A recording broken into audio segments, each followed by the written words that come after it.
like to thank you all for being with us today. Let me introduce myself. My name is Mina Pham. I'm the current Counselor for Science and Technology at the French Embassy in the United Kingdom. And this is my pleasure to open the second webinar of our series on COVID-19 science and policy. Today's topic deals with COVID-19 and artificial intelligence from unexpected challenges to lessons learned. We're delighted to welcome 6 experts in the domain who will present their views today. This webinar has been co-organized by our Department of Higher Education, Research and Innovation at the French Embassy, together with Inria London Programme, which is led by Benjamin Guedj, who will be the moderator and also give a speech, and together with UCL and the Franco-British Data Society, which will be presented by Michael Butcher. So without any further ado, I would like to give the floor to you, Michael. The floor is yours. Thank you. Thank you. Good morning, everyone. I'm Michael Butcher, the President of the Franco-British Data Society. The Society seeks to bring together the communities on both sides of the channel with an interest in data and artificial intelligence. Those communities include people working in industry, commerce, finance, professionals in all walks of life, not least healthcare, in government, whether as regulators or civil servants, academics, and particularly students, and those starting out on those careers. We are delighted today to be in partnership with the French Embassy, UCL, and the Inria London Programme. Benjamin. Thank you very much, Mina and Michael, for the preliminary words. Good morning, everyone. We are delighted to welcome you to this webinar. So the second of the Amba-series, as mentioned by Mina, for discussion COVID-19 and AI.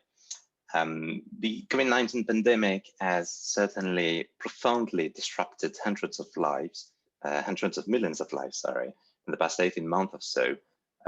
And we seem to be still quite far from putting a lid on sufferings and restrictions, although the outstanding vaccination efforts are paying off in a growing number of countries. We're interested in exploring the many faces of artificial intelligence, in particular machine learning, data science and statistics, pattern recognition, virtual reality, to name but a few of the topics which our panelists will address in a moment. But AI in a broad sense has really been put to test immensely in the past 18 months.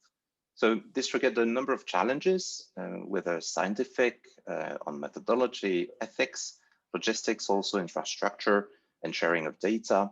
And some of those challenges were largely unexpected, as was the scale of the pandemic. So we aim at unfolding some of these challenges and highlight how some research bodies, in particular the research bodies represented by panelists today, in France and in the UK, have tackled the situation. So even though we're not quite over with the pandemic yet, of course, we'll be drawing also lessons from the past 18 months and how AI can be leveraged to anticipate future pandemics, whether it will be in 6 months or in 20 years. Scientists, in particular virologists and epidemiologists in particular, voiced their concerns for the past decades about what we have been experiencing for the past year. But nevertheless, I think it's fair to say that the pandemic caught most, if not all of the world by surprise, people and public leaders included. So science and scientists have been in the public eye since the beginning of the pandemic, and millions of people really have grabbed on notions which were invisible in the public debates, such as the reproductive rates of viruses, the vaccine development, the testing and approval processes, ICU management, social distancing measures, and so on. So I think we would like to argue as scientists is that we have rarely had such an opportunity in recent years to express ourselves and engage with the widest audience and with public leaders. So I certainly think this is an opportunity not to be missed, and to put science at the forefront of government's decisions and perspective. And in a way, to allow all citizens to grasp the most advanced state of scientific knowledge.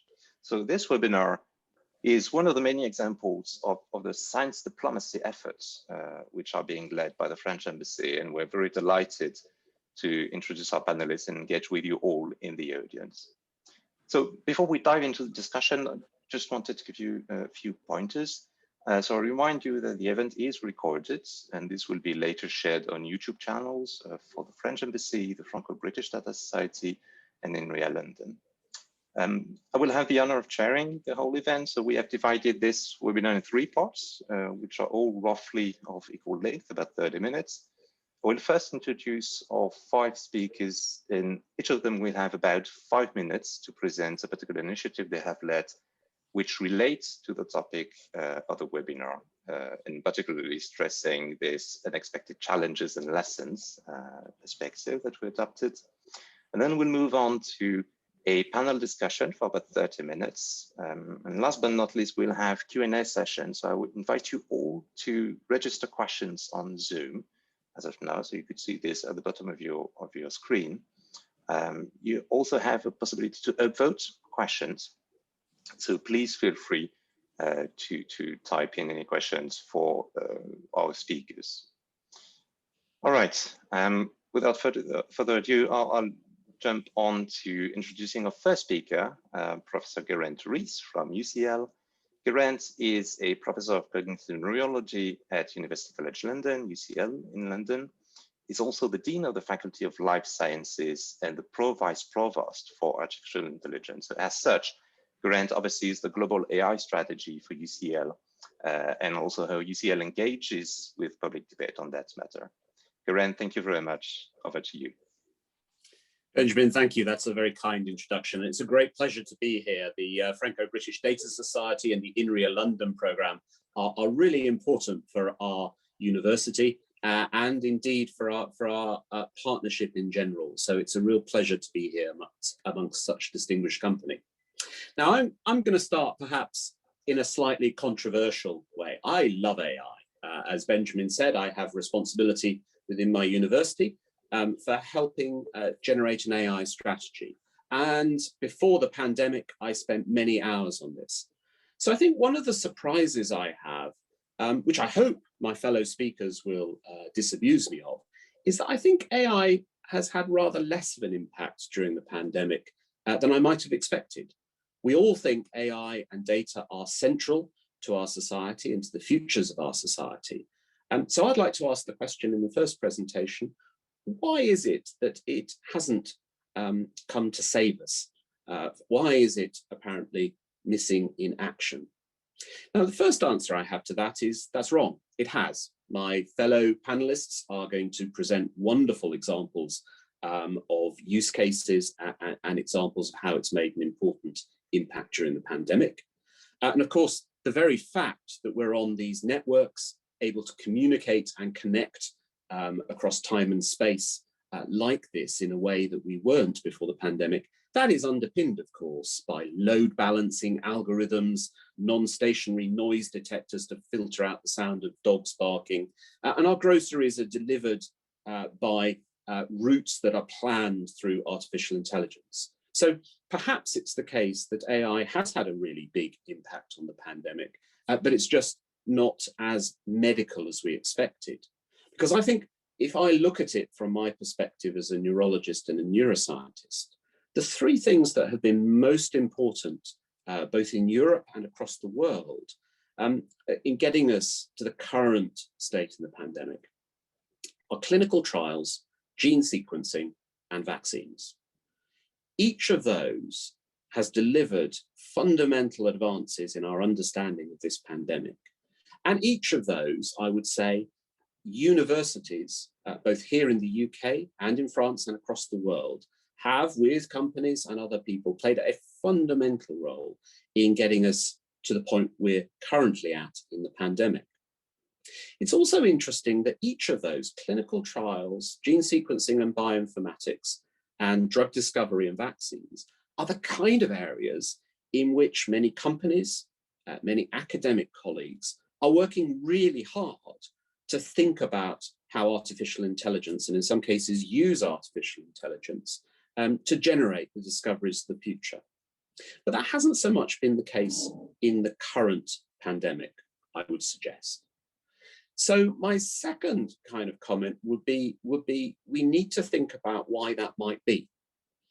And one of the reasons it might be is that our current healthcare systems in Europe are relatively poorly networked, don't have many electronic health record systems. So my hospital adjacent to UCL, UCLH does, Mihaela's hospital in Cambridge does, but many European hospitals don't. And their data aren't always networked together in such a way that we can then take advantage of them. So perhaps one of the lessons we might want to learn, and we can go on to talk about that, might be to think about how we could change that situation. So some of it is all about plumbing and infrastructure. But I think there's another reason as well. And that's that we're now talking increasingly about how AI is having an impact outside the browser, not simply on our social networks and our browsing preferences and our purchasing preferences. But we're talking about using AI in healthcare, in autonomous vehicles, in all sorts of real world applications. And I think those of us who work in that area are acutely aware that the type of people who have the skills necessary to combine both a deep understanding of the domain of healthcare and a deep understanding of what AI and algorithmic advances can do, they're pretty thin on the ground. There aren't that many of those people, either in the UK, Europe, or indeed the rest of the world. Many of my colleagues on the call represent those experts at a national and international level. So we might also like to think about how we train those kind of people and how we create the kind of partnerships between different types of organizations. And I think within that, universities have a really important role to play, along with national research institutes like Inria, because they're the natural kind of place that not only train people, but catalyze the coming together of different types of people to solve common challenges, of which the pandemic is one. So I would look not just at the current pandemic, but in closing, to take some examples from my own university in other areas where we've tried to have this catalytic effect of putting together lots of different companies, organizations, people, and pipelines to create, the example here is biological therapeutics.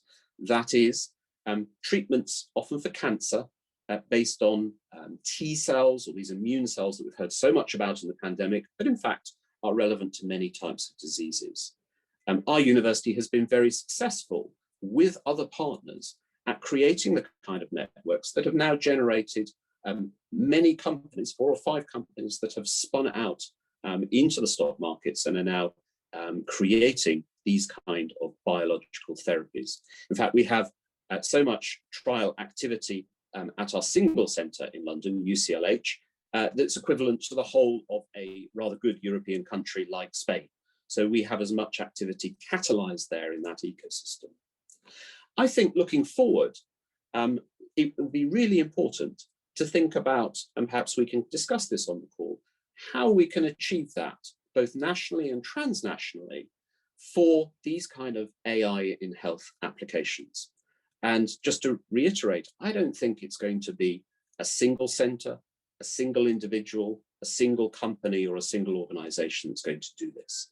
I think it's about catalysing ecosystems, collaborations, and the type of people that come together. Now, in closing, I'm, as Benjamin said, a Dean of Life Sciences.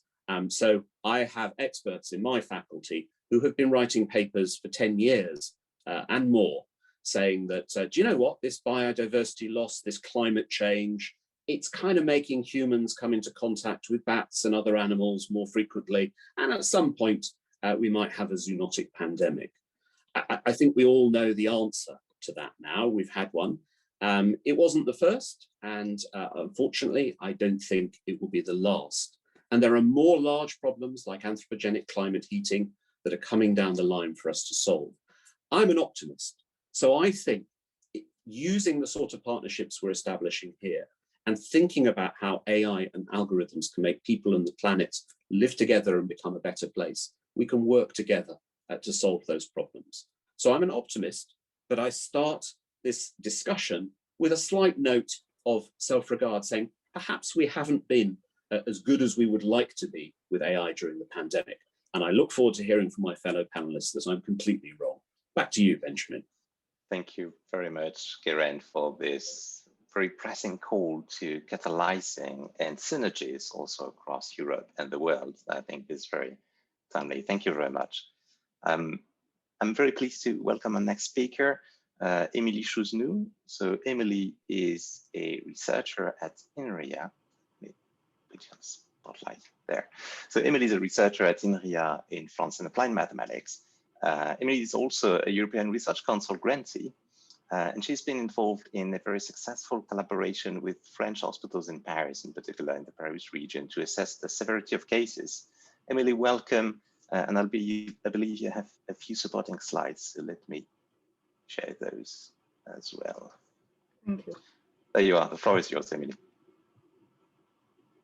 Okay, great. Can you put them in full screen if that's possible? Yeah, wonderful. Thank you very much for the opportunity to give my vision of AI for healthcare and for sharing this journey of the project ScanCov-IA, which is a project indeed involving collaboration between Inria, 2 hospital centers in the Paris region, and a startup specialized in AI for healthcare in Paris, which is called Okin. And the journey started in March 2020, and we contacted our collaborators from the Institute Gustave Roussy, which is a leading hospital center in Europe for research on cancer disease. We are having already several projects with them on AI, on immunotherapy, radiotherapy, medical imaging, and okay, we contacted them. Say, okay, how can we help as researchers in AI in this crisis? What can we do? Or can we work together on a project? And this is how we created this amazing consortium of about 50 people. So researchers from our Inria team in Paris-Saclay. So we were 3 researchers, professors, plus 5 PhD students. 2 hospitals, so Gustave Roussy and another hospital joined us, Kremlin-Bicêtre, which belongs to this, what is called APHP, which is a group gathering several big hospitals in Paris, and Okin. And the goal of the project that after discussion we targeted was to learn how to predict the severity of COVID-19 disease using artificial intelligence tools from multimodal data sets. That was the important challenge of the study, that is to be able to gather information from both CT scans, so medical imaging, and also clinical and biological data. So of course, the first step was to gather this data set in a very short time. And of course, given the complicated constraints faced by the hospitals in this period, so we managed to have this data set of about 1,000 patients who agreed to participate to this study. Can you please go to the next slide?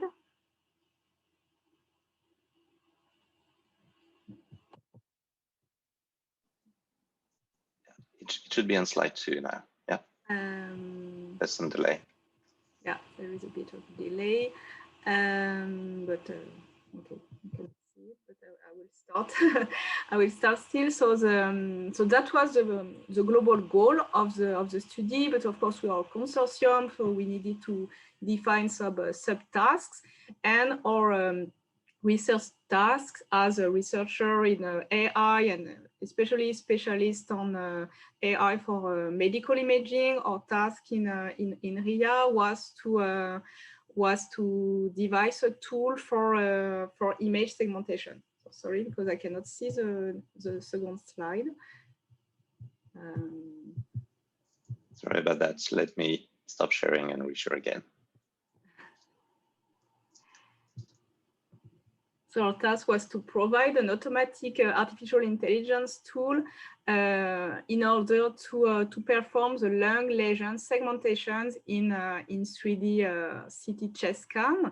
And that was an important subtask of the whole project, because the medical assumption behind was that the severity of the COVID cases was probably related to the presence and also to the volume of certain types of lesions present in the lung of the patients, and we wanted to be able to have a tool that is able to quantify in a very precise manner the volumetry of these lesions. And actually, such tool did not exist.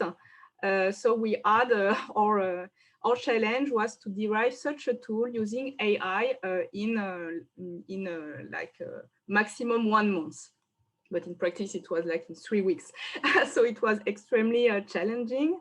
It was a huge methodological challenge, actually. Of course, lung lesion segmentation is a topic that has been already explored in the literature, but here we were facing a first challenge that was the lack of annotations, because in AI, in order to train your method, you need to have the maximum number of annotated data. But here, of course, we were in the condition of a crisis, of a pandemic. We could not wait and ask the doctor to spend days to annotate manually some CT scans.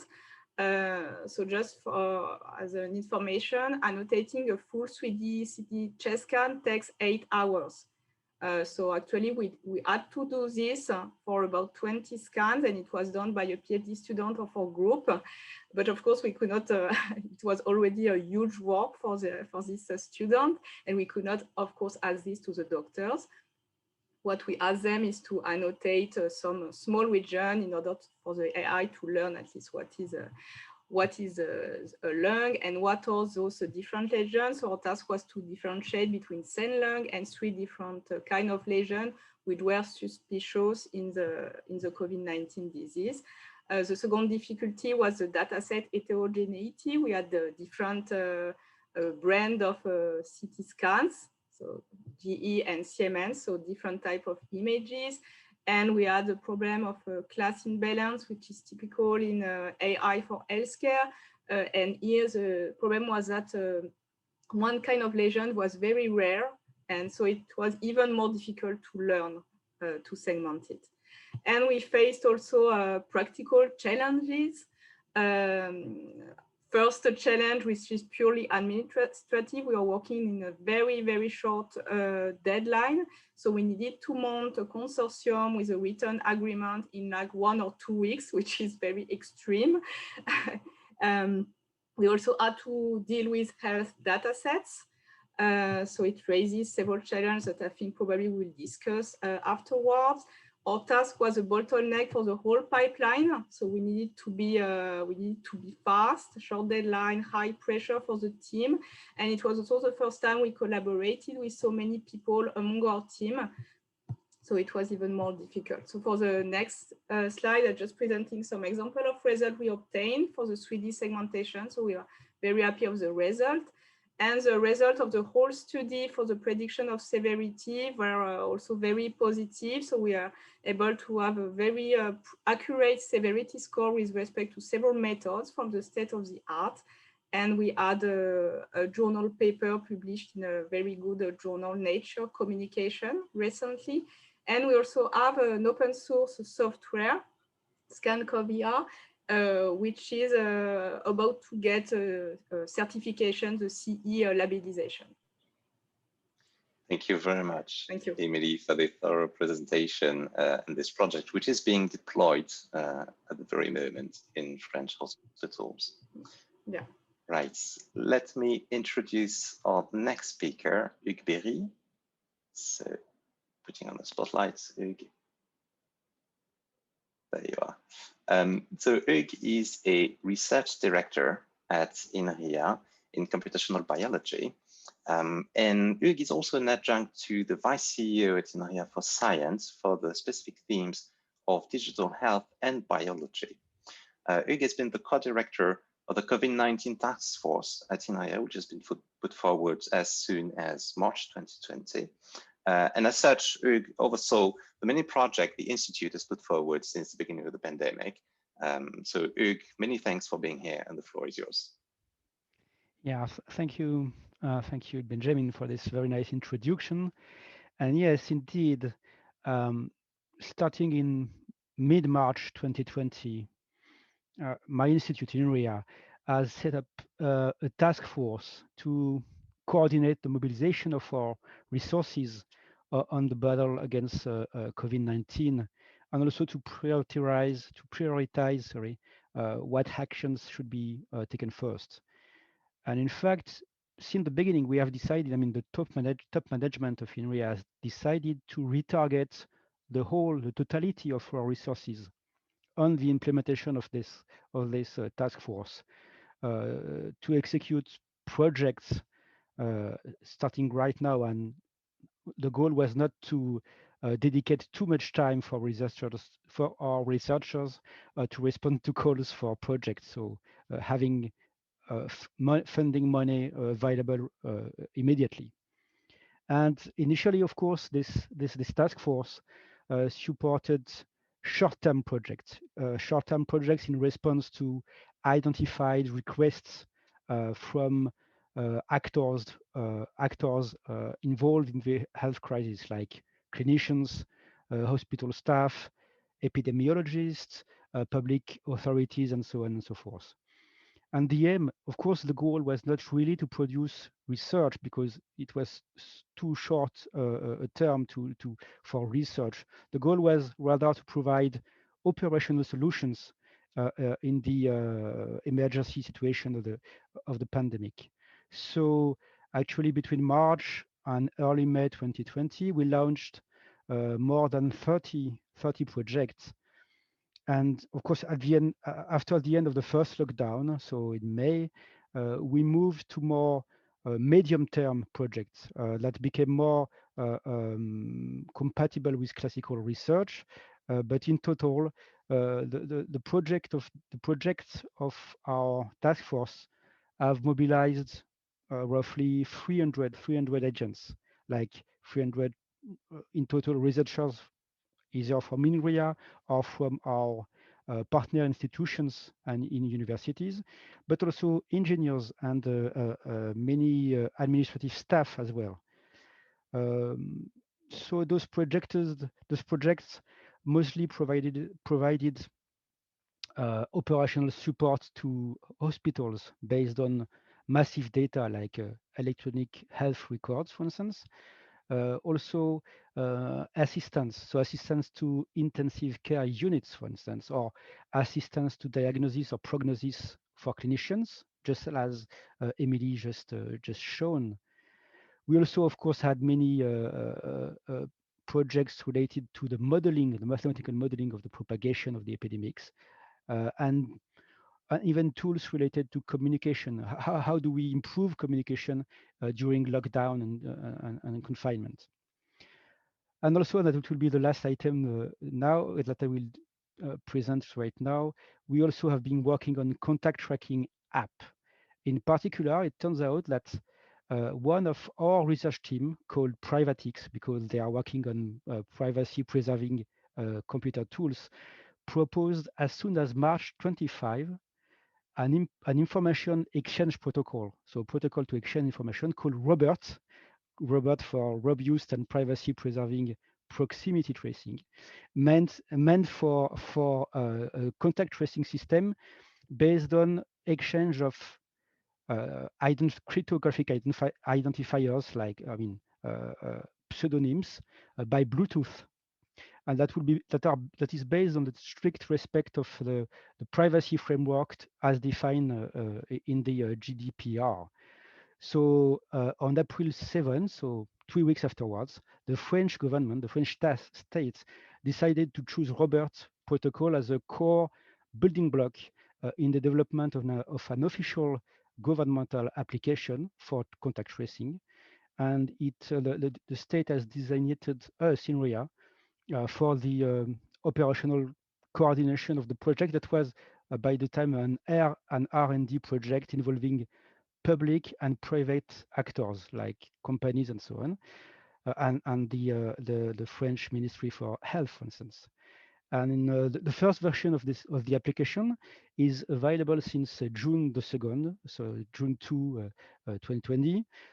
That means that in a little less than 2.5 months, the project has been completed from start to finish. So we have done the development of a mobile app in 2.5 months, a work that usually takes, I don't know, 2 or 3 years in the domain, in the field. The code of this application, sorry, that was first called Stop COVID, and it is called now Tous Anti-COVID, which means all against COVID in French, is available in open source. And it can be downloaded on Google and Apple stores. And as of yesterday, it has been installed on over 16 million smartphones in France. And recently, it has even been updated as a wallet, an e-wallet, to store vaccination or test certificates for the crisis. So I'm telling that because this was the very first time that our institute has been implicated in such a public crisis, a national emergency crisis. So in many aspects, this was like a baptism by fire for us, right? Because it was the first time we were confronted into that. And clearly, really, maybe we'll talk about that next, but it completely changed our positioning as a research institute and as a technology institute with respect to our positioning in the society and how we interact with the society. Thank you very much, Hugues, for this. Thank you. This story also on the test and trace efforts in France and the outstanding adoption also by the widest audience. Thank you very much, Hugues. We'll move on now to our next speaker, Professor Mihaela van der Schaar. Let me put you on spotlight, Mihaela. There you are. So Mihaela van der Schaar is the John Humphrey Plummer Professor of Machine Learning, Artificial Intelligence and Medicine at the University of Cambridge in the UK. Mihaela is also a fellow of the Alan Turing Institute and a Chancellor's Professor at UCLA. Mihaela is the founder and director of the Cambridge Center for AI in Medicine, and her group has made truly outstanding contributions to healthcare and personalized medicine with machine learning and AI. Mihaela, we're delighted to welcome you, and I believe you also have a few slides you'd like to share. There you are, the floor is yours. Thank you very much for the introduction, and thank you so much for inviting me today. I would like to try to tell a few lessons learned by our group during this pandemic, as well as some of the research that we have done. So early on in the pandemic, already in March 2020, when UK was confronted with COVID-19, I have written a manifesto on what I believed at the time, early in the pandemic, artificial intelligence and machine learning can do to help healthcare systems respond to COVID-19. And 6 months later, this also appeared in the Machine Learning Journal. And these particular topics that I highlighted in this initial manifesto were the use of AI and ML to manage better limited resources, to develop personalized and effective treatment courses for patients, inform policies and improve collaboration, improve clinical trials, and more generally manage uncertainty. Today, I'm going to talk briefly about 2 of them, highlighted here in purple, but if you want to see the research that we have done in our group in this pandemic, please take a look at our website dedicated to this topic. First, COVID-19 at the global level. So early on in April and May, we have started to look at when and how to lift the lockdown that was imposed at that time in the UK. We also have looked not only at the impact of these policies on deaths, but also on economic impact. And we also wanted to ask questions such as, what was the impact on setting the lockdown at the time that it was set? What would have happened if we would have done it earlier or later? And for that, we have built an app and a demonstrator of what the technology can do. Again, this is quite old work now, it's 1 year ago, but you can see what is possible again at the website dedicated to this. We call this the policy impact predictor. And the problem we tried to address was to estimate the effect of non-pharmaceutical intervention, such as school closures, restrictions, and all other types of restrictions on COVID-19 deaths, and conduct a scenario analysis. This is important to inform governments and policymakers on what type of interventions to apply then when, and hopefully this will impact both COVID-19 deaths, but also socioeconomic factors. And unlike some of the work that was ongoing at the time in other institutions, in our work, we looked at a global perspective. So we learn across multiple, actually 200 plus affected countries. So we learn across the different countries. We were looking not only at issuing predictions, but more importantly, at the effect of different policies, thereby answering what if scenarios and enabling scenario planning on what type of interventions should be implemented and when. As well as we learn under diverse interventions as well as heterogeneity across the different countries, because we know that these different countries are different in terms of both their economic system, social system, as well as healthcare systems.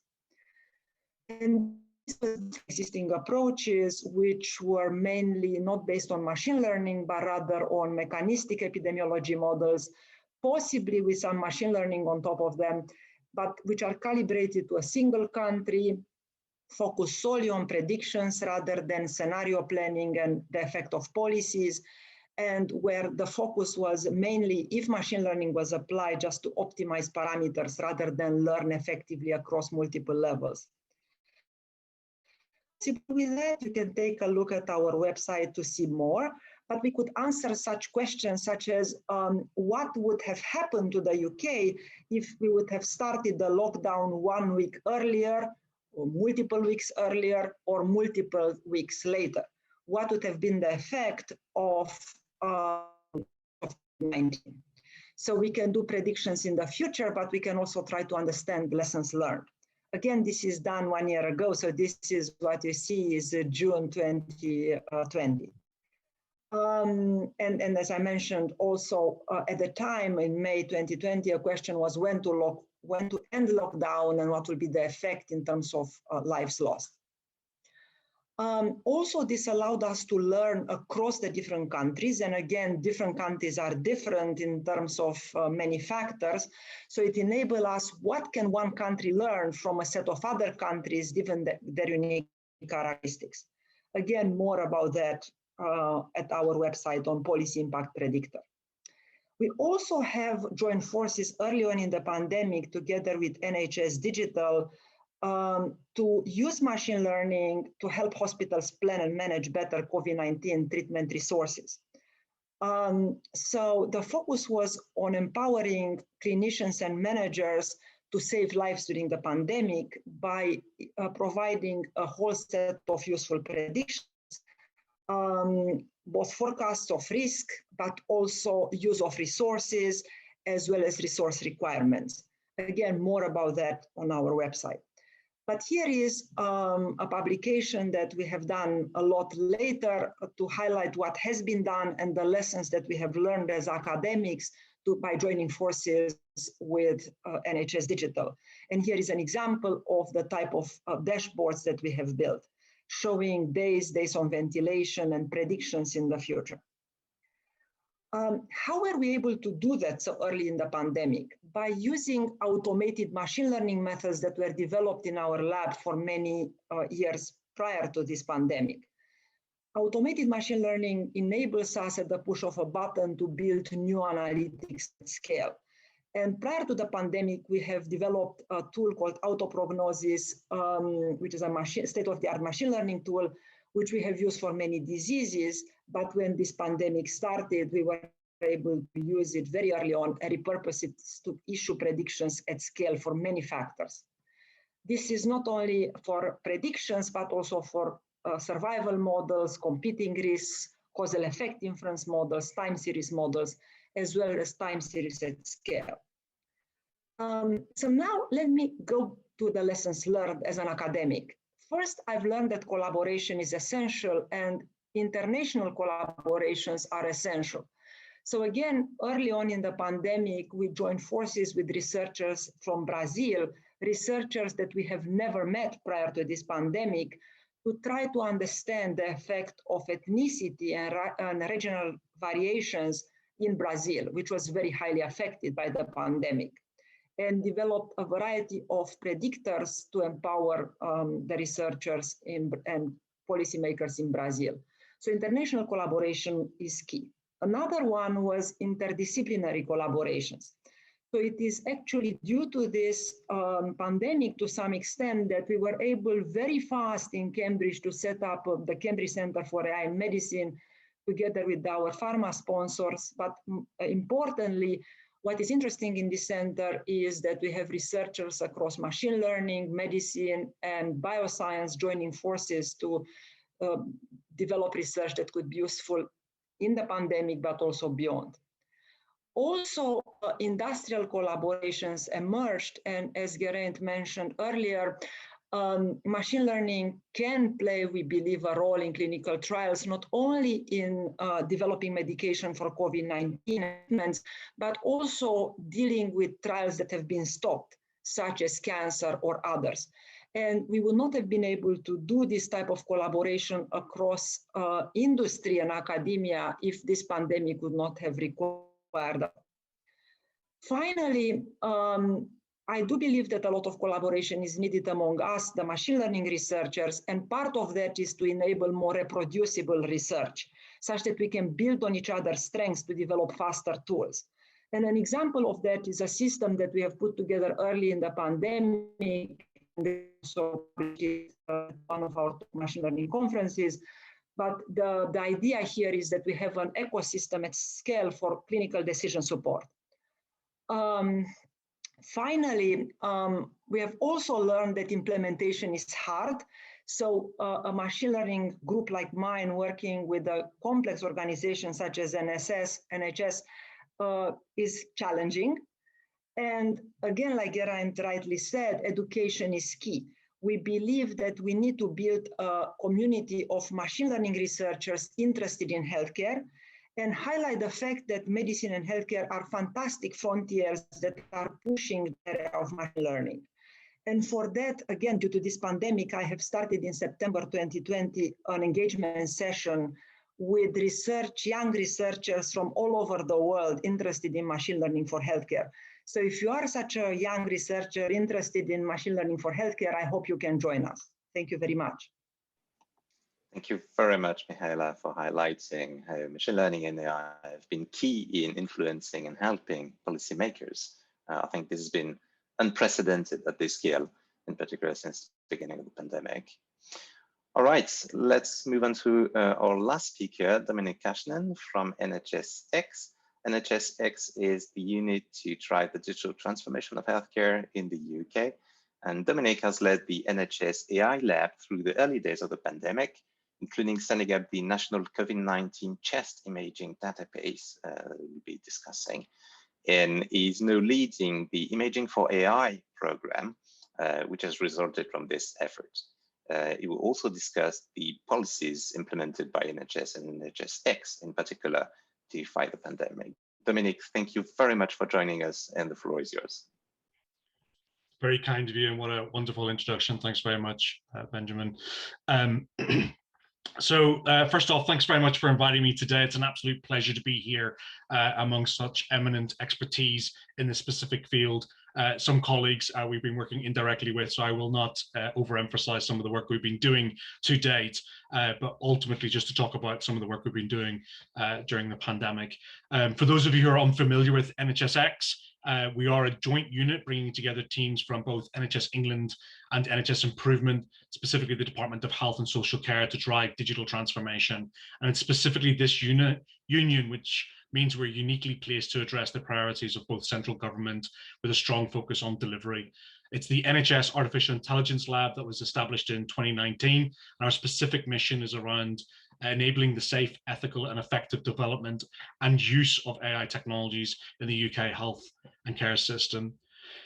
Kind of a little bit more about the AI Lab and our key areas of delivery. We specifically work with our regulatory partners, anybody that's familiar with regulations in digital health technologies and specifically AI. It's made up of acronym soup with a number of different agencies. So we're working with these regulatory partners to build a safe and robust environment for the development and deployment.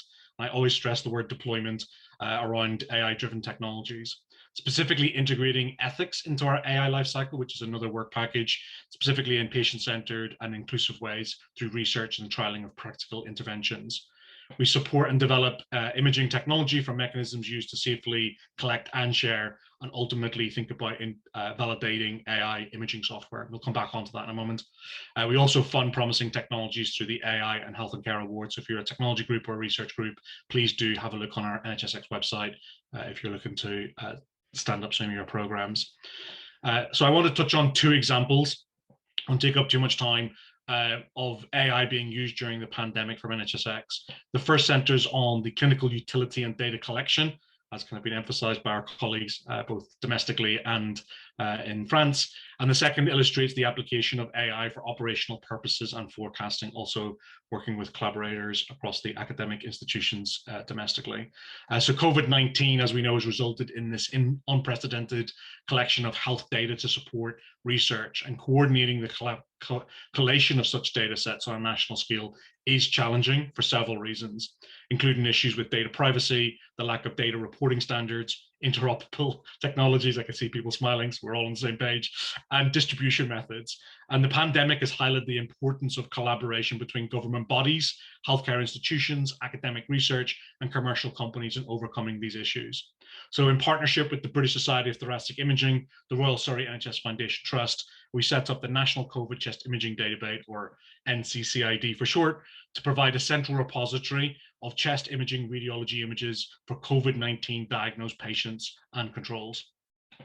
The data from the NCCID is already supporting multiple projects, developing AI software to detect COVID-19 in patients, characterize disease appearances, and provide insight on future care needs to improve patient outcomes. The speed with which NCCID was set up demonstrates how the pandemic accelerates existing efforts in the UK to overcome challenges when it comes to large-scale collection of medical images. Since its establishment in May 2020, the National COVID Chest Imaging Database has gathered data from over 22 NHS trusts and health boards across England, Wales, and we're also onboarding Scotland currently, obtaining a cohort of over 15,000 patients. And we've learned a huge amount through this project, specifically regarding information governance and processes that must be clarified and standardized to help reduce barriers to NHS trusts' participation in data collection exercises. We also need to facilitate much better database linkages to improve the quality, completeness, and coverage of the data collected. And finally, we need to define benefit sharing frameworks to help ensure that the NHS benefits at the local level, which will also help incentivize participation in these national data collection exercises. The second example of AI work from NHSX that I want to touch on is the creation of the COVID early warning system. This machine learning tool for the NHS based on Bayesian hierarchical modeling to warn hospitals so they can divert staff, beds, and other equipment such as oxygen and ventilators needed to tackle COVID-19 cases. This is a fantastic example, as shown by colleagues in the academic world, where AI can be applied to provide operational and forecasting support. While this might feel like a less tangible transformation, it is these sorts of tools that can offer much needed system support to help both our health and social care landscape that we know is struggling hugely with resources. Ultimately, we need to move away from the conversations that focus on the potential utility of AI to the value that it delivers today on the ground and having real world evidence. It is important that we are still remembering that we are in a pandemic and we need to continue to respond collectively. And a big part of this collaboration is pooling data sets, research, and activities. And like any other tool or technology, AI is only as good as how it is used and how it's created. So to really move from potential progress to optimize the available data resources to moving from training to validation. And this can only be done by industrial scale collaboration, as echoed by the previous panelists. that's kind of what I wanted to kind of end on, but I'm happy to take any questions. Thank you very much, Dominic, for this overview of the efforts of NHSX. I suggest we now move on to the discussion with all of you. I'm conscious of time, so we'll try to finish at 20 past noon UK time to address the questions which are coming in the Q&A section on Zoom. So I would maybe start with linking to what you just said, Dominic, and which also echoes, I think, what Geraint touched upon in the first intervention, and the way that data, so obviously data is key in AI and machine learning tools, and this triggers the question of linkage of databases, sharing data. Geraint was talking earlier about the poorly connected network of hospitals and databases in healthcare that we have. Who would like to build on this? Geraint, maybe? Yeah, I mean, there's two ways to look at this, glass half empty and glass half full. So the glass half full is that, for example, in the UK, we have incredible record linkage and world-leading databases that connect patients in hospital with their primary care records, with their general practitioners in the UK, and increasingly with social care. So we have a sort of incredible breadth and some amazing databases here in the UK that tell us a little about a lot. A little bit of information about a very large number of citizens, and I think that's the glass half full aspect of data. Now, the glass half empty is in COVID. Sometimes what we want to know is also a great deal about a rather smaller number of people. Emilie's project, for example, although that's in France, is an example of how she needed very rich data from a secondary care environment, which in the UK would come from, say, in my hospital, an electronic health record. Now, we in London have worked with colleagues in Birmingham, in University Hospitals Birmingham. These are two centres in the UK that have been hardest hit in some ways by the pandemic and by hospitalizations.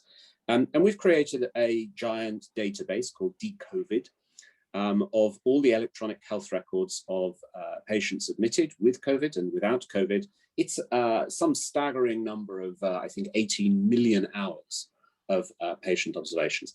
Our fantastic data wranglers working with the Alan Turing Institute have put all that, homopified it, put it all together. It's all in a lovely data safe haven. But the truth is, that's taken 9 months. And we haven't yet been able to complete analysis of that data. And although that is amazing, I think, in terms of the effort of the individuals involved and the fantastic contribution by the patients and hospitals, at the end of the day, the pandemic is still with us, as Dominic said, but I'd have liked to have had it 9 months ago and be looking at the answers now. So that's the glass half empty. And the challenge, therefore, Benjamin, going back to you and the panelists, is how can we sort that out so that doesn't happen again? And so it is easy to do this, and maybe Dominic and colleagues in the UK, but other institutions in France and in Europe are going to help us do that. But I think that's the prerequisite for making progress in the future. Back to you. Absolutely, and I think this also connects to the project Mihaela was mentioning, and the fact that intertwining really data on a global scale rather than per country is key in this pandemic. I would prefer to continue with Geraint's point. I think that from glass half full, from a research point of view, then this question of data and data sharing and how we can acquire better data is, I think, a glass half full from a researcher's point of view, because it pushes us to develop new technologies. For instance, my own lab, as well as others, are working a lot on synthetic data generation with privacy guarantees. This is a research frontier that will enable us to kind of share data with each other without the confidentiality fears we currently have. Another thing, so besides synthetic data, I think another opportunity is to learn what data we should acquire. What's the value of data? So it's not always the more data, the better. It's what type of data we should acquire for whom and potentially in what ecosystem. So looking at, again, machine learning methods that enable us to understand value of information over time, how often we should monitor patients, with what type of technologies, and what will be the impact, it's another. And finally, for international collaboration, on which I'm personally very keen, I think there is an opportunity to enable countries to learn from each other. We hear a lot about transfer learning, but it is beyond that. It is technologies that, for instance, have been developed in the UK or France. Can they be transferred to another country, and for which patients, and potentially with what confidence estimate? So an opportunity for researchers, at least, to think about these problems. Thank you. Thank you very much. Dominic also wanted to. Yeah, if you don't mind, I think this plays into a really interesting debate about what is the role of the National Health Service on a front door for secondary use of research. And NHS England, as part of its long-term plan, is building out 23 imaging networks. And the question then starts becoming, if we're building data sets for clinical utility, how do we enable that for researchers so that they can come and do the amazing research activities, and we're not ultimately building multiple data sets across multiple domestic markets? And one of the things that we've been thinking through, and we're presidency for the G7 this year, and I know that other colleagues have been involved in these conversations about how do we govern AI, and how do we utilize the amazing work that we've done both academically and from a deployment mechanism, taking COVID as a good example, specifically COVID chest imaging, and what are our data sets looking like? How can we share to that exact question of deployment of AI models in various clinical utility, very clinical settings? And how do we take it from one country, for example, France, to the UK, or vice versa? And these are things we would love to collaborate on in a more process-oriented way. I know that many people are thinking of this through. That's probably kind of key point one. And then also, how do we join up to the kind of earlier comments about the limited resources, capabilities of understanding both machine learning and healthcare? And one of the things that came out of the one of the Cambridge teams was a Nature article that also referenced the fact that over 200 literature review, there was 0 ML models for COVID chest images that had clinical utility. And I think that opens up a much more interesting conversation. How do we as a community, forget the borders, but how do we collectively work together to solve some of these problems and a more industrial scale approach to problem solving? So Dominic, I really like that emphasis on collaborative approach, and I think that extends to data too. And sometimes we in the NHS have a sort of monolithic approach to seeing it as an NHS activity that needs to generate NHS data in an NHS environment. I'd be interested in your views on that sort of data sharing about a broader ecosystem, because certainly from where I sit, it looks like there are lots of different people who contribute. There's university researchers, there's university research institutes, there's commercial partners, there's hospitals, there's other healthcare settings. So it's an ecosystem rather than a monolithic thing, but I'd be very interested in your views about that. Yeah, happy to talk about that. And I think one of the things here is, currently during the pandemic, we have legal mechanisms for all NHS hospitals to share data with us. The challenge really is as zero burden as possible to the clinical staff and to the PACS teams. And that's what we're trying to ascertain. So in the longer term strategic elements of data sharing for clinical use, never mind research, I think these are things that we need to solve. Those issues also of data sharing have been central, in particular in the project that Emilie presented. And I know that Hugues has also been in touch with a lot of partners in France to try and mitigate those issues. Is there any specificities in either France or the UK? Would you say, Hugues, that the situation in France is similar to what Dominic, Geraint, and Mihaela just described? Yeah, I think so. and maybe I'll be a slightly more pessimistic view than what I've heard before about data exchange. First, because each country has a different view of how sensitive are health data, personal health data. And of course, depending on the country, at first, if you have GDPR or not GDPR, it's very different. And UK knows that, of course, because obviously you don't have a GDPR anymore. But in any case, that's the first difference. And even in terms of availability, if you look at in the US, for instance, in the US, most of the hospital data are being bought by companies that and the data are so expensive that even academics cannot afford them, or most of the academic labs cannot afford them anymore. So there are many limitations to this very optimist view, I think. And just maybe a last word regarding France. Another limitation in France is that data are in hospitals, but it's been a huge amount of money for the hospitals to calibrate the data, record them, and so on, and store them. And now many hospitals see those data as a source of revenue, and they would like to make money out of that, even if they don't claim it right. And so there are many limitations to this type of exchanges. Great. I'd like to elaborate.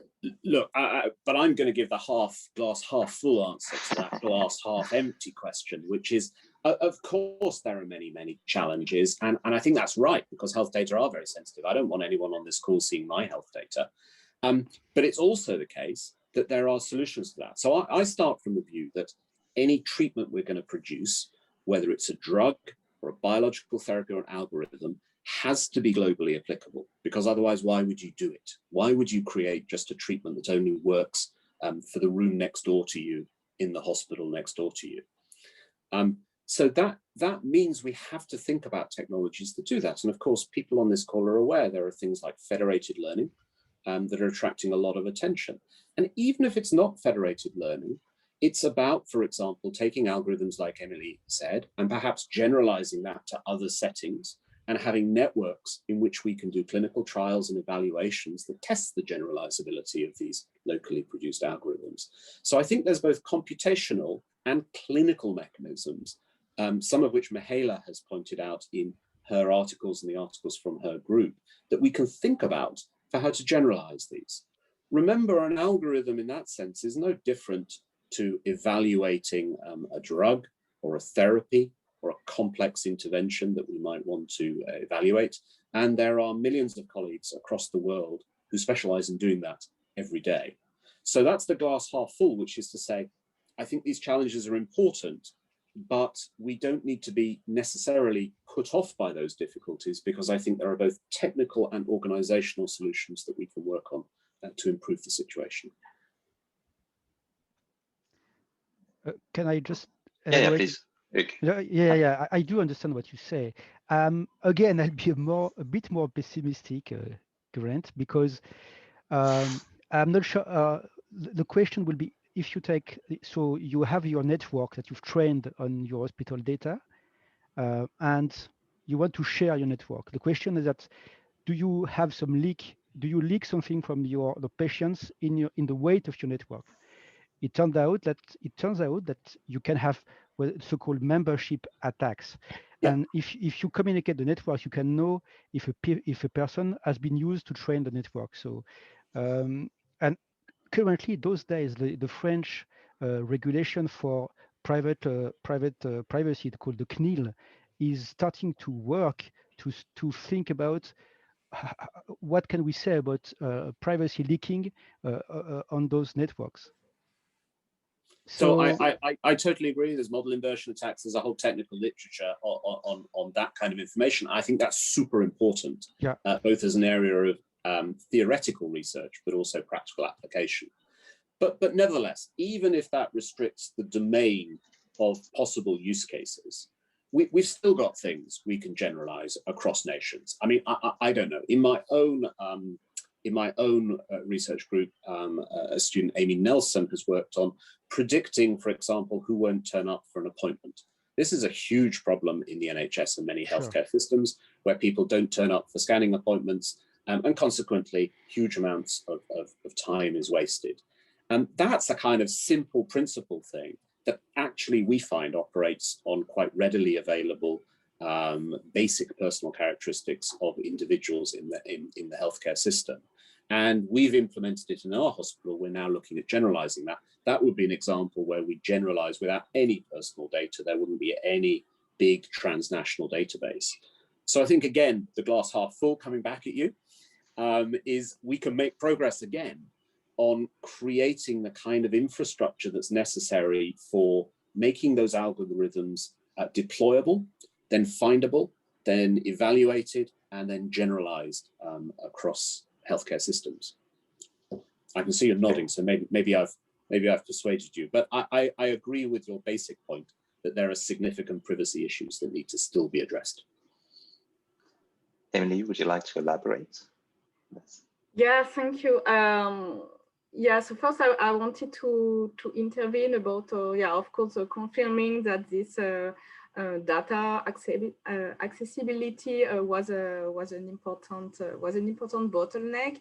And another point that has not been mentioned yet is that, of course, there is some at the level of information systems, there is a bottleneck because, of course, the hospitals cannot afford to have this big GPU resources that artificial intelligence is really needy about.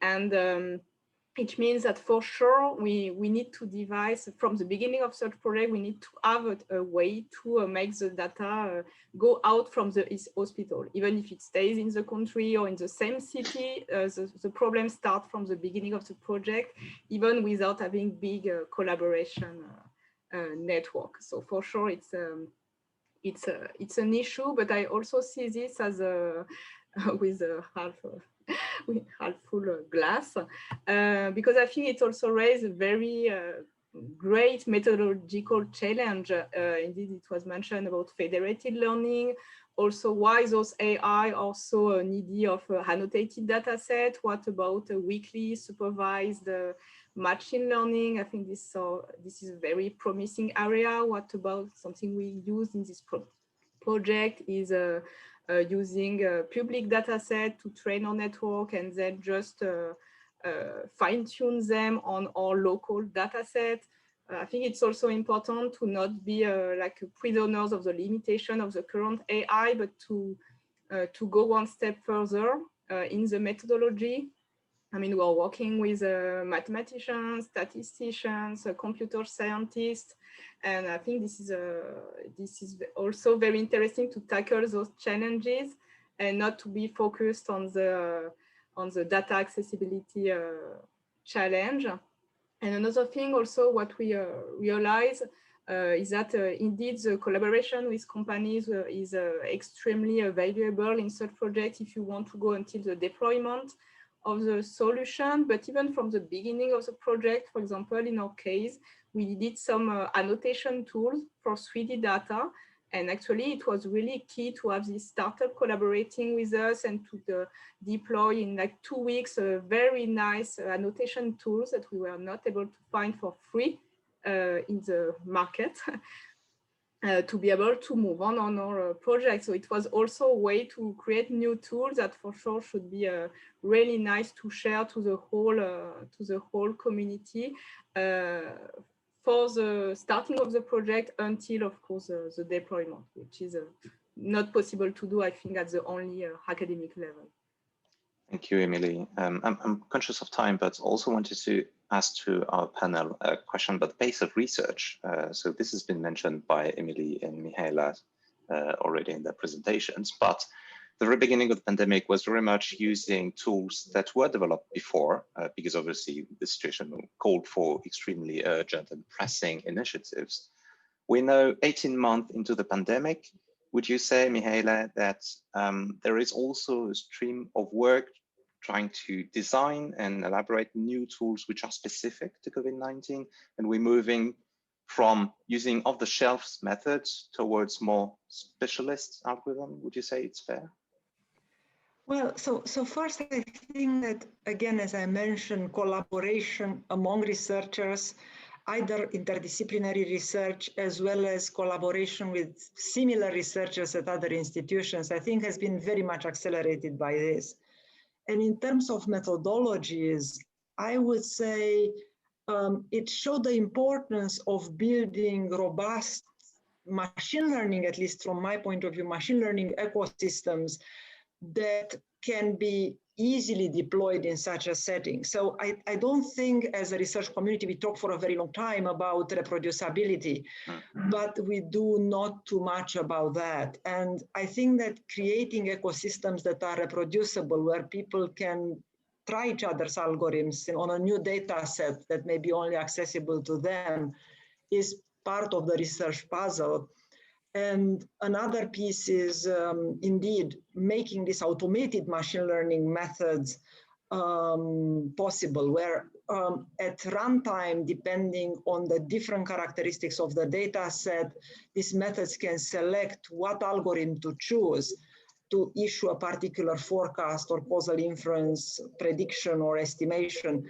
And last but not least, as well known by I think many people here, we also need to have interpretable and trustworthy predictions. So I think that has been significantly accelerated in the recent pandemic, because the interest in machine learning interpretability, in developing tools that enable us to understand decision-making by machines, but also decision-making by humans. So increasingly, we are doing quite a lot of research to understand how humans make decisions and why they make these decisions, as well as all these issues of fairness and accessibility to resources have also become more prominent. So I'm especially liking this idea of understanding variation in practice. And is this variation in practice due to good reasons or to unfair reasons? We have highlighted that together with our collaborators in Brazil, but I'm afraid that this is a more general issue playing an important role even here in Europe. So, and again, machine learning, I think, can do a lot, not only to make fair algorithms from unfair data, but also to highlight unfairness of decision makers, human decision makers or institutions.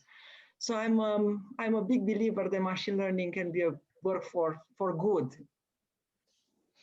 So we know, going back to the optimistic side of the panel, I very much like this idea of making fair decisions out of unfair data collection, possibly. I think this is an excellent tagline also for the topics that are of interest now. So moving on this, and maybe elaborating on what you just said, Mihaela, and before taking questions from the audience,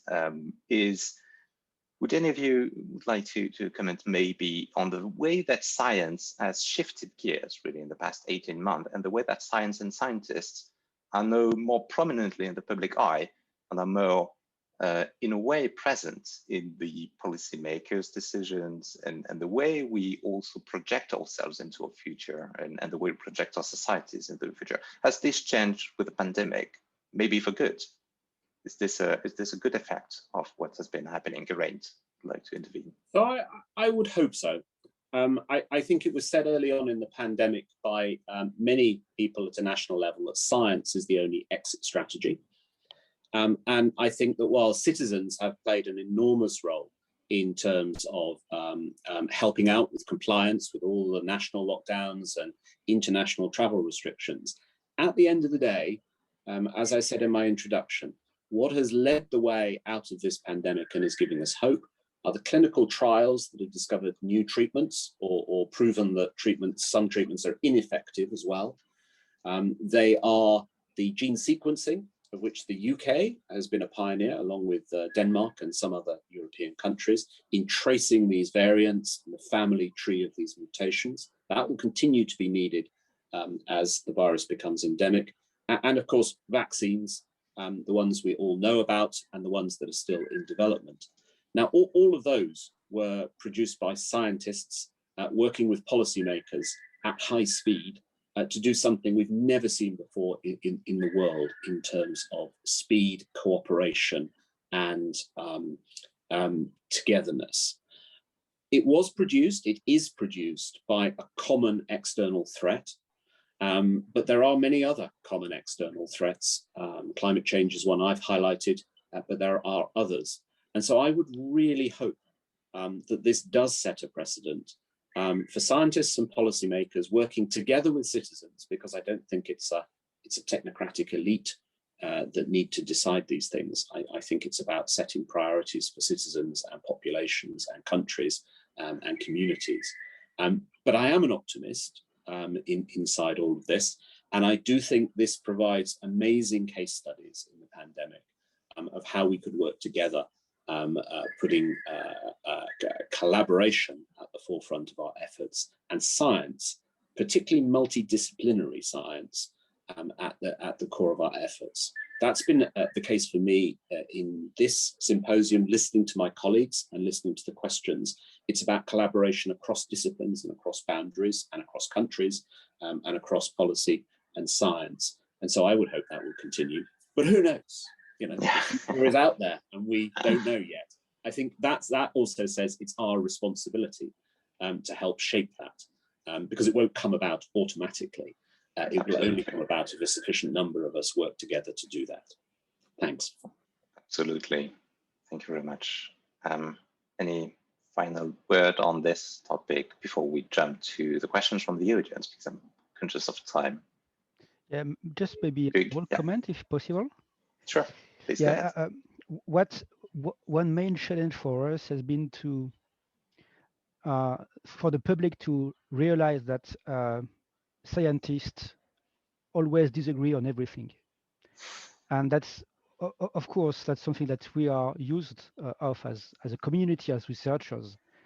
But when it came to the general media, to the public, and there were completely different opinions expressed by very respectable scientists, then it was very difficult for them, for the general audience, to understand how can it be.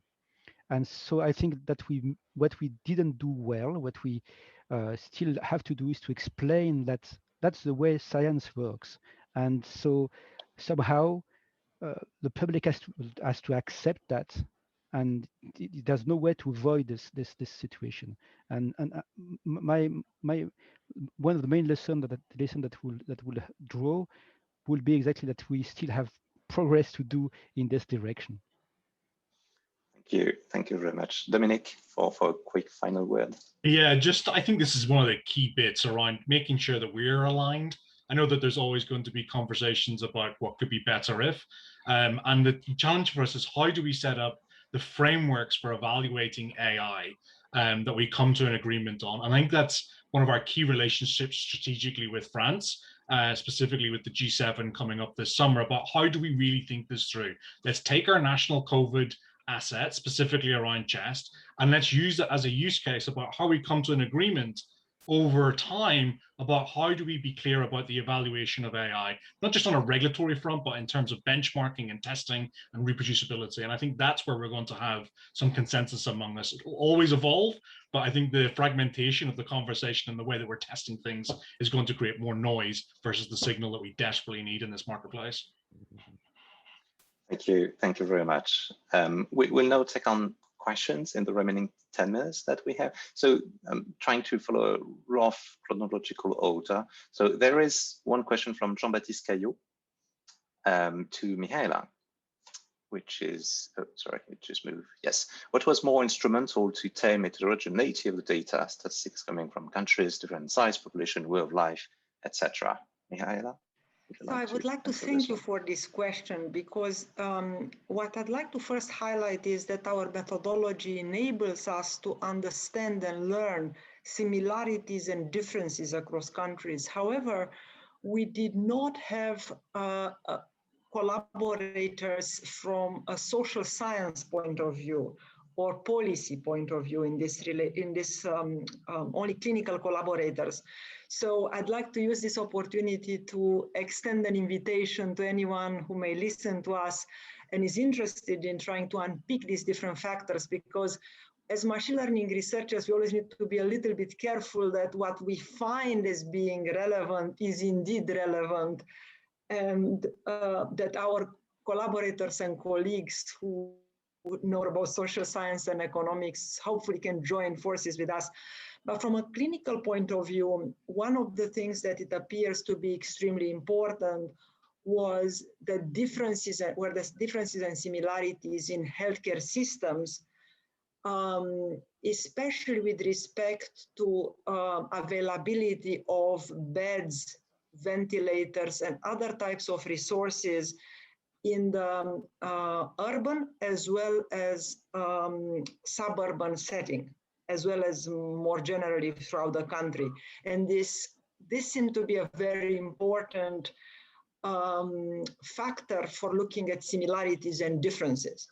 Another important factor that we have discovered that's kind of unsurprising was that the way in which the deaths were registered early in the pandemic differed significantly across the different countries. And looking at excess deaths in different countries was done somewhat differently. So, and that had interesting relationship to social and maybe cultural issues as well. So I think that the methods that we have developed enable us to look at these different factors, but I'd like to extend an opportunity to anyone listening who comes from the social science economics point of view to join forces with us, to take a look at this tool together with us, to see what we can learn. And I really think that this is still pertinent today, because even in the future, even post this pandemic, I do believe countries can learn from each other. And right now, this was not very much done. Everybody implemented their own policies, somewhat in disregard of what has been learned in another place. And from a machine learning point of view, this was great because we could learn from each other. But from a social point of view, maybe it's not ideal. So an open invitation. Thank you for this call for interdisciplinarity and togetherness, which I think is extremely relevant in that context. Another question for Emilie from Jean Pofilet.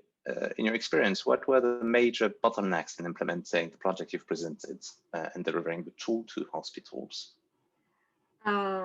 So I think I already kind of answered this question. So for sure, one of the main bottleneck was this to find a way to work in a very short time that is compliant to the GDPR and still very efficient in order to obtain a result in a very short time. So that I think that was the first one. And the second one, it was, the difficulty of the methodological problem due to the lack of data and annotated data, and of course the condition of work, because we were in lockdown and it was difficult for everyone to work under pressure. But I think we all went went stronger after this project, and we learned a lot, and now we are much stronger also to deal with a new project dealing with AI for healthcare, for sure. Thank you. Another one from Marie. Can AI be effective in new emerging phenomena as COVID-19, where lack of data is a big challenge? Is AI reliable for urgent needs? Would like to answer this one. Hugues. No, I leave the floor to Emilie, because Emilie proved that it was possible to develop an AI-based system on what, 3 weeks, 4 weeks?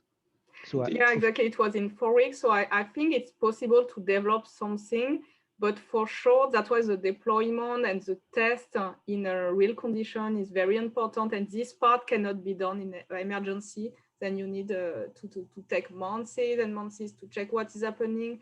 And we are also working a lot in our team on certification of AI tools. And I think this is really to go to the future of AI. This is really necessary to have something that is stable, that is robust to erroneous data, that is more explainable also, because this is really needed.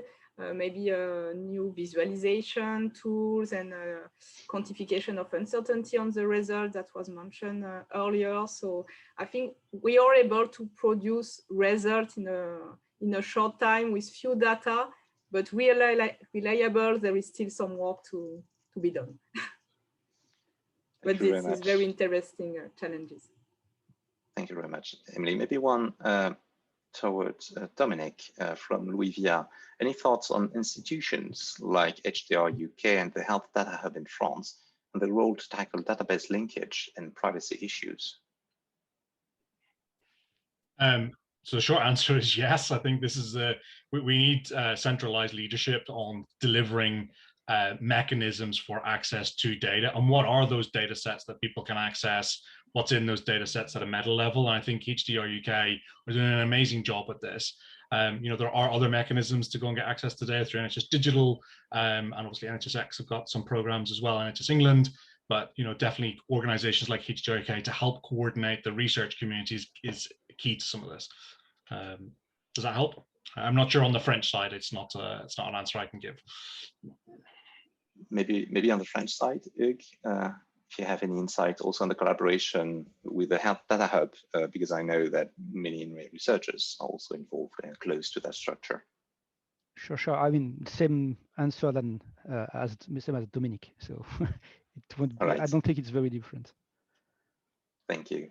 There's a few questions which have been answered by panelists directly, but very briefly, Hugues, if you wanted to elaborate maybe on the Test and Trace app in France. There was this question from Jean-Baptiste, which is basically what's next for the Test and Trace app in France to sortie Covid? What's the next steps? Yeah, well, it's not up to me to say because it's controlled by the government, and I'm not part of the government, of course. But what we have done, we have developed a new protocol called CLEA to facilitate cluster identification based on QR codes and so on, flashing, clock of flashing, in the context of the beginning of the lifting of the lockdown. But this is ready, but of course it's going to be to the up to the government to decide whether this will ever be included in the app or not. And I don't know. At least I don't know if it's going to be inserted. Thank you. I wanted to ask the final question, but I see Mihaela is typing an answer to it. I don't know if Mihaela, you'd like to elaborate on this. Trying to find the question again. From Alan Webstoff. Yes, so I got a question about whether we have looked at the differences within the UK between Northern Ireland and Scotland. And the answer is we are, to some extent, the methodology group. We are developing machine learning methods. And I think that these methods that we have developed are able to do so. We have showed it across. Believe that these methodologies should work when applied at the level of one particular country. But of course, one, we need to take them to data, implement, debug, understand differences and similarities. And I think that that will be very interesting. And again, we look forward to collaborations. Thank you very much. One final question to Emilie from P. Taylor. We wanted to predict admission to ITU from just X-rays. But clinical colleagues are concerned that the kind of patients admitted to ITU has changed over the course of the pandemic. So trying to predict a moving target, is this something that you've experienced, Emilie? So not exactly this, because we were working on a very short period, but for sure this question of finding a good criterion of severity was very important, especially because we are working on a center on a cancer research. So it may create some kind of change in our conclusions. So actually what we did is that we considered 3 different ways to predict the severity, 3 different outcomes. So including ICU, but also ventilation, death of the patient. And we compared our method to the other competitors on those different scores. But indeed, that was a very important point to take care about. Thank you. All right. Thank you. Thank you very much. I think we're coming to an end of this webinar. I would like to extend a very warm thank you to all of our speakers, Geraint, Mihaela, Emilie, Dominic, and Hugues. You've seen also Minha and Michael at the very beginning. I'd like to thank them as well for their unfailing support and help in putting forward the webinar. I'd also like to give a very big shout out to the team behind the scene. So from the embassy, Rachel Millet, who's also in the list of the panelists at the moment, and Anna Metcalf and Elise Martin, who've been of tremendous help in putting forward the webinar. And also Anne Bioche from the Franco-British Data Society, who's been instrumental in building everything to host you today. Thank you very much to all of you. Thank you for joining us. We certainly hope you enjoyed the webinar. Feel free to share the video. As I was saying earlier, the video will be shared on YouTube, on the channels of the Embassy, the FBTS, and Inria. We certainly hope that you found the discussion interesting. Please feel free to reach out to us if you'd like to have any follow-up conversation on this. And as a concluding word, stay safe and stay tuned for the next Amba-series of the Embassy. Thank you very much.